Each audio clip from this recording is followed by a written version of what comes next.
My volume turned up. Okay, we're on. Welcome, Morgan, to the Balanced, Beautiful, Abundant Show. Thank you so much. Good to be here, Rebecca. Yes, I can't wait to tell my audience about you.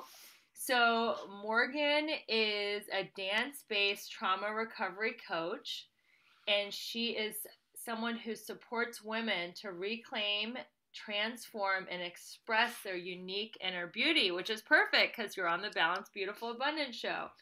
Her journey started when she was 23 years old when she started seeking help to heal a dysfunctional relationship and lower back pain. She started performing belly dance and teaching it as a healthy art to women. She also practiced a Chinese healing art called CNT to help heal clients from trauma, abuse, scar tissue, and digestive issues. She has studied dance, functional and corrective exercise, body work, and mental illness. She has 25 years of this complementary interdisciplinary approach to help women heal themselves in a divine feminine way. That is so beautiful. So let's talk about the divine feminine. Let's start there. Okay. How does one heal themselves in a divine feminine way from trauma versus from a masculine way from trauma? What's the difference? Well, I mean, basically, we're just kind of bring it back to that process of healing from the inside out. However you're doing it, trauma and our response to trauma is that, to protect ourselves is that we leave our bodies, we leave our reality, we shut down. And we could say trauma, we can say fear-based reality, we can say, the stresses of life as well. So basically working with the divine feminine is a lot about allowing ourselves to honor our bodies. We're healing, the masculine is healing as well, is healing the masculine and the feminine are both up for healing, and they have their distorted versions and their divine versions, which is really the truth of the essence of each. And we have both inside of us. So working with the divine feminine is a lot about allowing ourselves to tap into that inner wisdom, that beautiful design, natural design of the way our bodies were created. There's been a lot of kind of separation from the sacredness of the physical. This duality, which isn't, we're coming back to claiming wholeness. Right. So in that, it's recognizing that our bodies are sacred, and our bodies house our stories. They hold the memories, they hold the insights, they hold everything. They also hold that deeper wisdom, and through our intuition, those messages that we get from, you could call it your higher power source that we come from, but that also is our internal navigation system. So it does require us to slow down, to tune in, where the masculine again has full value as well, but we're talking about finding a balance. So the masculine being that very outward driven orientation, the feminine is that inward orientation, nurturing, allowing these to slow down, to move with the cycles and tapping into the cycles of nature, the cycles of our bodies. Of course, as women, we know there's the menstrual cycle, but there's so many other cycles, and we've gotten so disconnected from nature in this imbalance and gotten so far up into our heads. And this is part of why we see all this mental illness so extreme. It's just coming back on us, so being able to tap into our connection with nature as well, and to revere that, to reclaim that sacredness, which again, I mean, that's part of our human heritage, that's we wouldn't have survived in the past if we didn't have that relationship. And now we've created a lot of, technology, which is also beautiful and has its place in balance, where we think that we can control it all, and then we have the final say. Well, here we are in a pandemic. Can we? I Right. don't think so. She could wipe us out in 2 seconds if she wanted. So the earth has been very gracious with us, you know, but recognizing that, reclaiming that relationship with our bodies, with our divinity, that the divine spark within, you know, and that connection with nature as well, which also, you know, indigenous peoples have been holding that form for all of us Yeah. and facing the onslaught because of it as well,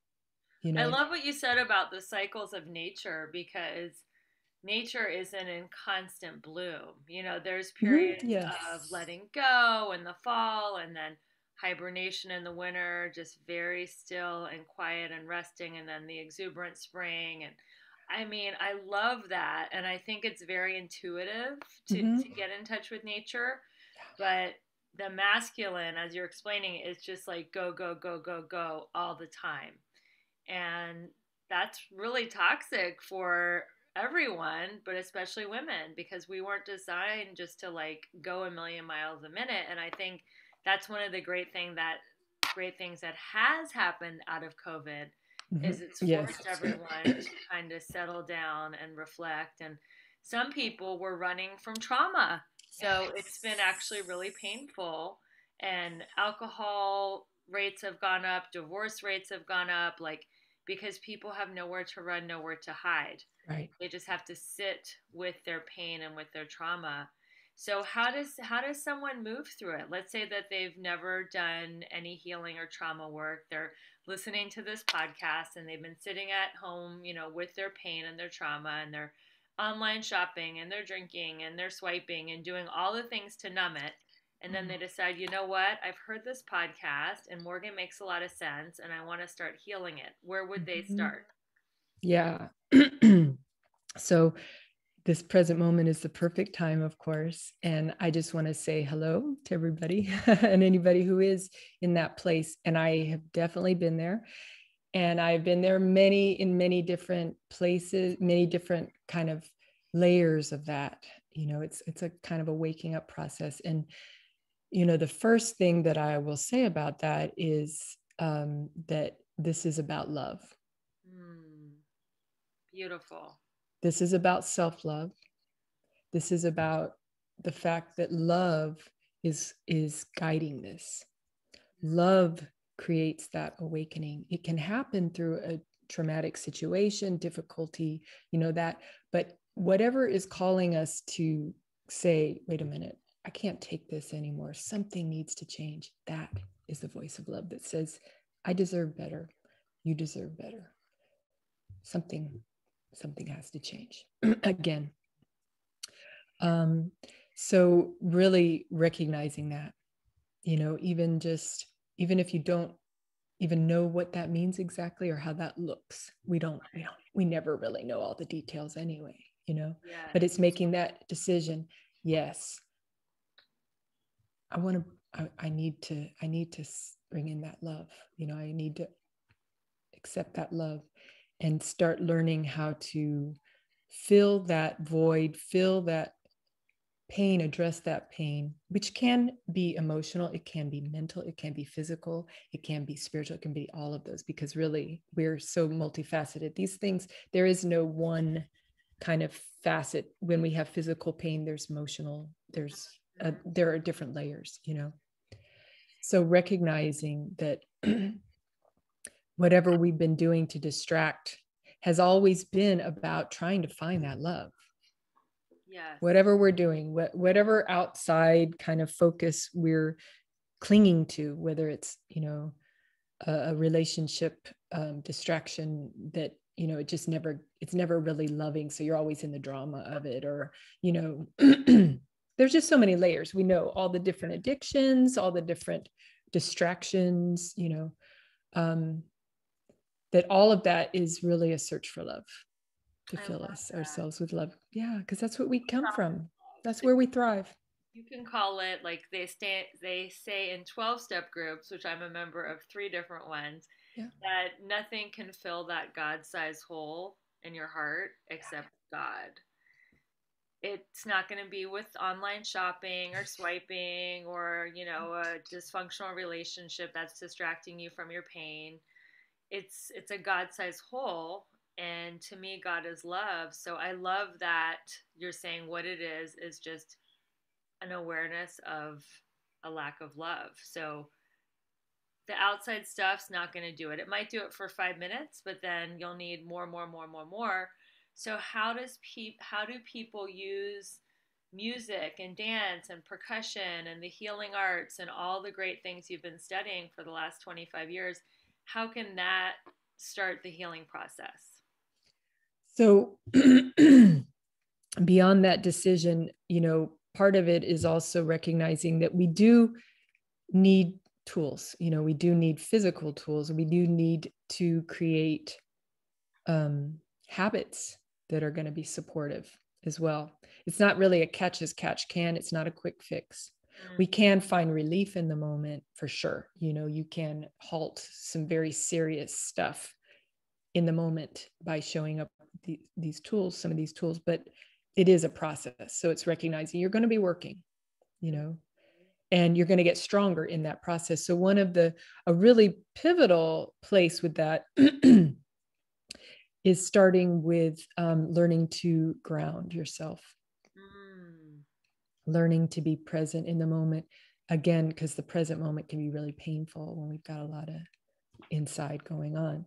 And so using our breath, working with our breath, because the breath, everything that I do, that, the dance movement, the fitness work, the body work, lifestyle stuff, there is a practice of breathing, being conscious of our breath, being conscious of our center. Mm-hmm. And we often have no idea what that means. Like we've shut down our breathing, or we're just getting by. So I'm having a little Mercury retrograde throat. You need to grab a sip of water. You're more than welcome. Well, I've got it right. I've also I had my little lozenge before, Go for it. I'll have a little sip. Yeah. It's so funny how It's all about being raw and real on this show. Yeah. I mean, good. Good Morning America or anything like that.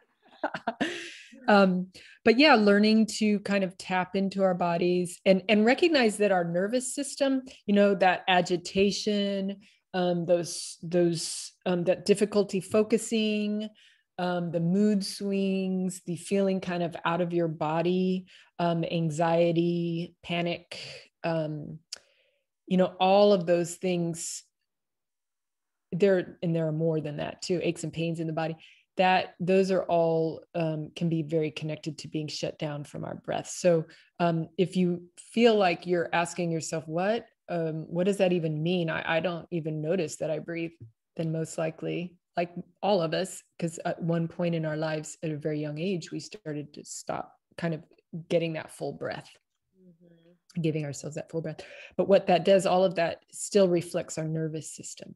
So our nervous system, to survive, we in nature, we had this fight or flight nervous system that shows up, when you have to run or when you have to get somewhere, and so you're doing what you have to do. But we're not designed to be in that all the time. That's total survival mode, right? That's up against the wall doing what you have to do physically. We are really designed to be in what we call a rest and digest type of state. Yeah. So it's more grounded. It's the breathing is connected. It supports our digestion. We have so many digestive issues, as a society, as a planet, and that's connected to our mental health, the belly and the brain, the digestive issues, and the nervous system.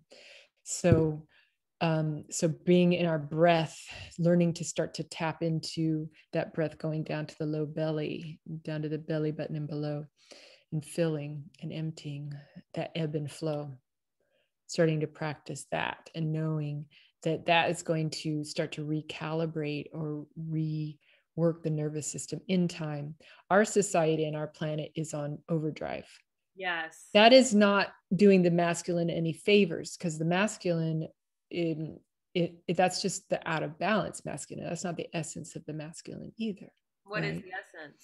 Well, it is that doingness. It is dynamism. It is protecting and serving, and it's got its its care as well. I mean, can you imagine if all masculine energy was showing up in that way? Wow, it's a beautiful thing. But it's that just nonstop, Right. and then it doesn't get to rest into the feminine out of balance, So we really want to be able to start to work with our breath, to start to slow that down and become aware of it in the moment. Learning to move our bodies or remembering how to move our bodies in ways that feel supportive to us, not just this driven for a look kind of thing, or the extremes, couch potato to, driven, like, beat your body up. Well, where's the middle ground? What does your body need today? You can make friends with your body. I love that is because every day is not like HIIT training or CrossFit. Some days you mix it up, you do yoga, you do Pilates, you do like just yin yoga. Mhm. That still counts as movement. Oh, 100%. Yeah. You take a walk. To What? rest and recover, walking, exactly, a nature walk. Like your body will actually get stronger and more fit for those who listen to the show that are really into fitness Yeah. and not as much into spirituality, but we're going to get you into spirituality if you keep listening. You can still benefit by having restful, more relaxed workouts. Mm-hmm. Yeah. And bringing in, I work with a lot of spiral movements, hip mobility, bringing the breath down in here, into the low belly, down into the Let's talk hips. about the hips because Yeah. I know the hips, they hold a lot of emotion and a lot of trauma. Mm-hmm. So, how can someone like start to release that trauma by accessing their hips? Why don't you speak into that? Because I think that will help a lot of people. Yeah, absolutely. And also kind of to give that picture when we talk about the hips, we've got we've got the hips, the joints, all of that, but that moves also into connecting into the core, into the pelvic floor, the base of the deep core, into the low back, into these our root chakra at the base of our spine, these energetic centers. Our second chakra in our low belly, which is these energies are connected to survival, to our sense of rootedness and belonging, with the second chakra that's connected into our sexuality, our sensuality, our life force, our creative energy. So all of that is, our pelvic floor can hold deep emotions as well as our second chakra in the low belly. So all of these things, it's about clearing these, being able to clearing and then connect into the deeper creative expression and joy and sensuality and beauty and healthy relationships and clear boundaries. And so in that, working with that, we always want to start with coming into the present moment, with connecting into the breath, with learning how to ground yourself. So grounding is, kind of think about if you're having that floaty feeling and everything feels out of control. It's about being able to center and feel like, how trees have roots. Well, we're designed to also ground and root down energetically with the earth. Think about your feet on the ground. Again, indigenous people have been talking about, connecting to the earth forever. And it's like, well, yeah, I mean, what a people that does that, if we're all doing that in our bodies, we're way more powerful. We're not easily manipulated. We have clearer boundaries. We're not just in the machine going nonstop, the matrix, Yeah.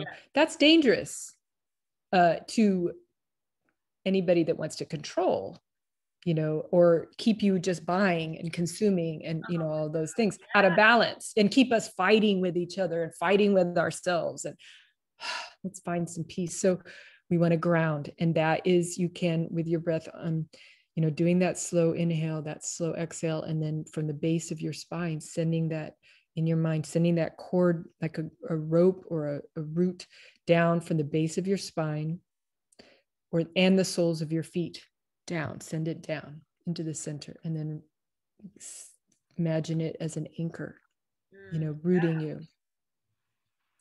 And that is going to also, the nervous system responds to that. The nervous system impacts our movement. It impacts our how the stress hormones that we release, and a lot of stress makes us create imbalance of stress hormones like cortisol, and cortisol and high stress increases inflammation, Right. which creates more pain in the body. It Disease. lowers our immunity, our diseases. It impacts our mental health. So I'm weaving all of this together. I It's love very that. interconnected. I believe in a low inflammation diet, but I've never linked inflammation all the way back to the breath. Mm-hmm. That breath, deep breathing can actually lower inflammation in the body. Mm-hmm. That's a really, really good insight. So okay, go Mm-hmm. on. Yeah, good. Yeah. So I kind of like, it is very, we weave it together, but recognizing that that we take that breath, people can do some breathing in a class and stuff, but we really want to start to kind of become in practice, in time, aware of how you're breathing throughout the day and catch yourself. Okay, oh, I'm not getting enough oxygen. If I'm not you're not really working your core internally deeply in those deep core muscles. You're not working your digestion. You're not really getting that fresh oxygen. Your blood isn't getting that, cleansing the lymph system. All that happens with the breath. So that is, there's so many amazing things that our body was designed to do. So when we tap into that, it's very powerful. So when we tap into that, into movement, again, that's practice, but and doing that in dance movement and kind of spiral type of movements with the pelvis, we start to, in the hips, and just kind of allowing our body to release, because we start to release all kinds of stuff that's stuck physically too. And I'm all for, I'm a fitness trainer as well, and I'm athletic. I love it. Give me some stairs and I'm just thrilled. Give me a hill. So and I love weights, all of it. So it's like, it is a balance, because you can get really stiff physically if that's all you're doing, and then you're holding in even more stuff as well physically, and you're getting, the toxins are collecting and all that. So keep that divine feminine, right, that we all have in us, as well as the divine masculine. It's starting to open up that movement and allow that flow to happen. Look at the ocean flows. Do we want the ocean to be stagnant? Do we want the rivers to be stagnant? Do we want the moon cycles to stop? Do we want the sun to stop rising and setting? All of that, those are all cycles that keep things moving, Right. and we are designed in all of these cycles. And when we're not supporting them, when we're just like, this rigid, in our heads, these big balloons floating around, going nonstop. I mean, that's a really exaggerated image, but just to kind of, because we all have to keep checking in. I mean, I have to check in with myself every day, all day, okay, where am I at? But recognizing that it can help to alleviate all kinds of physical issues, low back, hip pain, digestive issues, knee pain, and as well as emotional stuff, which does show up in physical symptoms. It can show up in blocks in our sexuality as well. So many different layers, blocks to abundance, it's very connected into our second chakra, right? Money and sexuality are both, their life force. So money being about, exchange and that dynamism of movement and abundance, that's connected in a life force energy. So when we heal that, we connect it into that kind of natural flow. So so all of these things, we, and the bottom line is to just understand that your body will tell you what it needs. Your body will tell you how it wants to move. And if you're feeling just like burnout and bored and numb, or conversely, just in so much pain, ask your body, what do you need? Start that dialogue. It's not disconnected. I mean, you're here. These are our bodies. Why would we need to be, why they're not over there somewhere? They're right here. So why wouldn't we talk to ourselves? Communicate. Right? I love that. Ask your body, what do you need? So what does self-love and self-care, speaking of our bodies and loving our bodies, what does self-love and self-care for trauma recovery look like? How do you teach your clients to practice self-love and self-care? I know we've been talking about it the whole time. Yeah. More like practices. Yeah. So, and it is about finding ways, because different times in our life require different kind of, we have to move around priorities, or we have different demands on us and different needs, um, but honestly, and again, it is, that's it. It is still, we might be addressing trauma, or disconnection, pain. Well, you just call it pain, even, Yeah. right? And that can be physical as well, right? But in that, it's still the same medicine, is the love, the self-love, the self-care, and it is finding those practices like a breath work, like being conscious of your breath, and also however I'm showing up with the person, we'll talk about it differently. Like if I'm working with them through fitness, I'm working through them through dance, or of all of those things, through body work. It's finding ways that you're going to create routines, and you're going to be checking in with yourself. So journaling is a really important way to do that. Even if, and sometimes I work with primarily women, and they could be mothers or not mothers, but certainly we know that if, say for example, you're a mother with a small child, well, you're going to have a lot of kind of like continual demands on your time, and it can be challenging to find that time. Maybe you're going to carve out a smaller amount of time for your journaling that's manageable, but you're going to find ways to do that. So that self-reflection is really important, Yes. And again, if I'm working with somebody, they are making the time to do this work. So I'm not just, it's not just I'm running next to you and you're not going to spend any time working on things, but it's recognizing that that self-reflection is really important. Checking in with yourself, checking in with your feelings, being present with what's coming up, and looking at our stories is really important. I mean, that's certainly the way I've been trained, and it's the foundation for my own self-healing, which was necessary and continues to be, so really looking at our own stories, looking at what messages did we pick up as a child about ourselves, about relating, about what it means to take care of ourselves or not, to have our voice, because speaking our truth is a really important part of that as well. And seeing things, being true to our own perception, Finding your own. Some people don't even know what their own perception is. They're so acculturated and they've been given other people's narratives. They don't even know what they want anymore. And I love about change your story, change your life. I love that quote because a lot of us are just running on narratives that aren't even ours. Yeah. Go to school, get good grades, get married, have kids, work till you're 65, get a gold watch, retire. And by the time you're retired, you're too old and tired to even enjoy anything. So, yeah, that's a narrative that is an old narrative that no longer works for a lot of people. mm-hmm. So, but there's so Breaking many down. old narratives, Mm-hmm. like women are only valued by their age or whatever, only the skinny women or only the white women are valued. Like Yep. there's so many just false narratives. Yes. And I think part of recovering from trauma is looking at what are the facts, like what's really true for you. And more, one of my favorite spiritual teachers, I quote him all the time, Michael Beckwith, says that mm-hmm. transformation is a process of subtraction, not addition. Mm-hmm. Like letting go of these false narratives that are no longer serving us.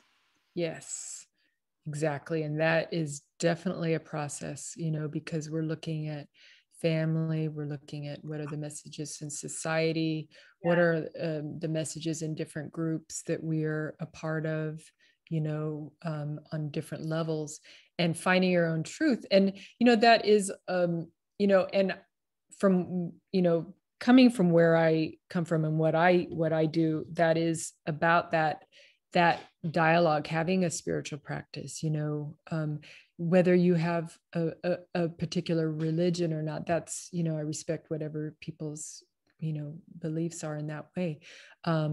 I just basically come from a spiritual perspective. And so that can bridge, love can bridge with if our common ground is love, then we will find our way perfectly, but really recognizing that having that dialogue through meditation, through prayer, and whatever the way that is for you, again, if it's just, it's taking a walk, if you need to move, meditation sitting doesn't work for you. You need to be walking, whatever that looks like. It's just that slowing things down and going inside and starting that dialogue, even if it's all you can come up with at this time is just, can you please help me? I know there's something out there, and I know that there's more to this than what I'm seeing in front of me. Can you please help me? I'm just asking for some help right now. Please show me some signs, show me the way. Please give me some guidance. Whatever that is, I have continual dialogue going on with the divine. I'm always, prayer happens throughout the day, because we're not alone. We're surrounded by the divine. It's everywhere. Life is magic. Existence is magic. And we really are that loved and supported. So, it may be you focus with your ancestors, you focus with angels, you focus with, medicine animals, whatever, or all, whatever that is that you connect with, but affirming that connection and working with it and paying attention to your inner guidance, to messages, or kind of, a sense, oh, okay, I just got an insight about that. What is that? And then we have the basics of daily self-care. We have drinking enough water. We have checking in with your breath, moving your body, eating healthy foods that are nourishing, and maybe not just like everything being perfect. You can do whatever, however that works for you. Whatever foods you feel are going to be healing for you, finding your way. Get into the trap of perfection, and they stop perfectionism, and they stop enjoying their food. It's like, oh no, it has to have like less than 2 grams of sugar and no gluten. And it's like, it's also about living. So let's go ahead and enjoying life, because that's part of the divine feminine, right? It's the enjoyment of the senses. It's sensual. It's being in our physical senses and enjoying them in a loving way. Yes. That's love. That's it's pleasure. It's not being used in a destructive way.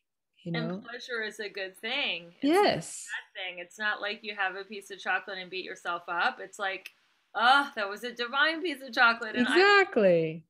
So let's talk more about the music and the dance. So we talked a lot about the breath, and we talked about the self-love and the self-care. Now let's add on the layer of how does music, movement, dance, how does all that help you let go and raise your vibration so you can really heal? Yes. Okay. Absolutely. So, the way I kind of express it is dance is kind of its own dimension, right? It's kind of its own reality. It's a realm that we move into, when we open up to really allowing ourselves to move and be in our bodies, in the music, and allowing that music to guide us, and that is part of our human heritage, all people going back to the land, living and coming together.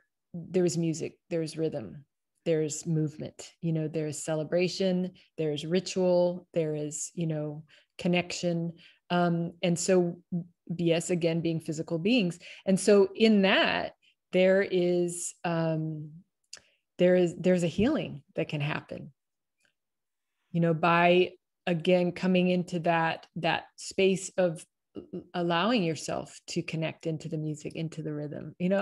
That's a part of popular culture too. Of course, people, we love it. We love it. Dance, right? I think there's something really magical that happens when you connect your breath, like when you're exercising or dancing.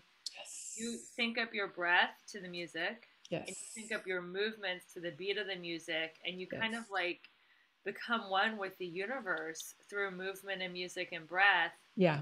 And that is just any feeling of like becoming one with the universe, whether it's through music, dance, nature. I know you talk a lot about nature too in your teachings. I think it's just so beautiful and it's so healing. So if somebody's That's the proof, right? If you can feel it.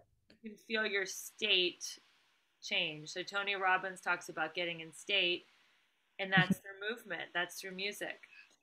So let's talk about if somebody's, listening to this, maybe they're in their car, they're sitting on their couch, or they're like going to bed, brushing their teeth, where I often listen to podcasts. They wanted to just like do something really fun to up level their vibration and start their healing. Could you just like turn on some fun music and start having like a little dance party? Absolutely. Absolutely. Give yourself permission, find some music that you really like, even if it's one song, and just let yourself start to move, because a lot of people do feel self-conscious about that, you know? Um, so, try it by yourself, do it by yourself, do it in your car, even if you just moving your shoulders a little, just start to get moving into the energy of it, because it's affecting your nervous system. It's starting to shift your nervous system. It's starting to, on that scientific level, it's starting to change your hormones. What's happening, the feel good hormones are starting to come in, your brain waves are starting to change. There's a lot going on. And, for me, a huge thing, a practice is going in nature and dancing. It's been, hitting the pandemic, social isolation. It was already a practice anyway. It was already part of my practice. But if you can, get outside, take a walk, listen to some music you like, give yourself permission to start kind of moving to it. I mean, I full on dance down the street. I dance anywhere, but because it makes me feel happy. I don't know if anybody sees or not. It doesn't really matter. I mean, hopefully, if they do, it makes them happy. Great. I can't control that, but give yourself permission to enjoy the movement and allow yourself to kind of breathe into it, and recognize that is self-care. And it might actually shift your perspective on something as well. It might start to move some of those aches and pains. That's another thing, is people think if they have aches and pains that they shouldn't move, but movement actually helps the body heal the aches and pains because it can start going to it. Yeah, it can make a huge difference. Now, of course, depending on what you're dealing with, there may be a certain way to approach movement, Right. Like if you've got injuries, and I work with that too, kind of bringing people from, injury and pain, and not even necessarily hardly being able to move, all the way to strength and movement and fitness and dancing and all of that. Because there can be, depending on what you need, but it is going to be about something you're doing with your body, and not just giving over your whole body to somebody else to tell you, not ever getting to a place of movement, or ever getting to a place of connecting into your own body and taking ownership of your own body. That's where the healing is going to happen. And all of us on the outside can give you guidance and support and tools and treatments and sessions and all that stuff, but it's ultimately going to be your relationship with your body and what you do with that wonderful sacred temple that is yours. I think that is a beautiful note to end on. Just breathe and be still and peaceful, and start that. If you don't have a loving relationship with your body, because a lot of people talk very hatefully to their body, but start that loving relationship with your body. What do you need? How can I serve you? How can we feel better? Turn on some dance music and rock out. Some of that swirling hip action going. That's right. So how can people keep in touch with you, Morgyn? Well, I am on Instagram at Morgyn Danae Wellness, and I am on Facebook, Morgyn Danae Wellness or Morgyn Danae. I have a website. It's all very straightforward. I have a website, morgyndanae.com. I'm on LinkedIn, Morgyn Danae. And yeah, and then, Morgyn Danae at gmail.com as well. So it's all pretty straightforward. Okay, well, I will put all that information in the show notes. Thank you so much, Morgyn, for sharing your light and how you heal clients through trauma. And listeners, we value you so much. Thank you for listening to our Balanced, Beautiful, Abundant podcast. We love you so much. This is a grassroots podcast. We have no paid advertisers. We rely on you to share these podcasts with your friends. So share it, rate it, review it, give someone some great tips that we just shared with you on dancing and breath and self-care and self-love and getting out of the matrix and things that we just talked about. Share that with someone you love. And thanks for listening, everyone. We'll see you next week with another amazing guest.